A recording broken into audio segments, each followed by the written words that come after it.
Friends, welcome to Ruchitha cooking. இன்னைக்கு நம்ம என்ன பார்க்க போறோம்னா தேங்காய் பர்பி தான்.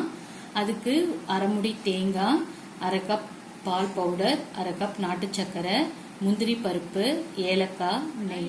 எப்படி செய்யலாம்னு பார்க்கலாம். 2 ஸ்பூன் நெய் ஊற்றிட்டு முந்திரி பருப்பு வறுத்து எடுத்துக்கலாம்.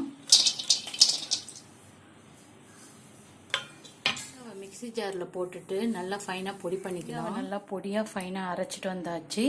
இதை இப்போ நம்ம அந்த கடாயில் போட்டு லைட்டாக வறுத்துக்கலாம்.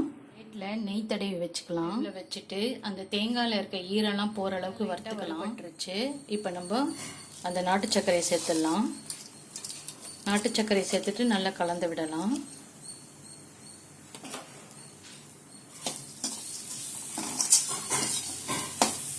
பால் பவுடரையும் சேர்த்துக்கலாம்.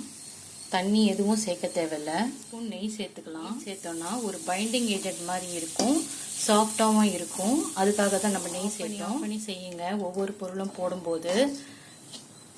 இப்போ ஃபைனலாக நான் முந்திரி பருப்பு, நெய்யில் வறுத்த முந்திரி பருப்பை போட்டுக்கலாம். அவ்வளோதான், முடிஞ்சிச்சு. இதை நம்ம நெய் தடவின பிளேட்டில் பண்ணியாச்சு.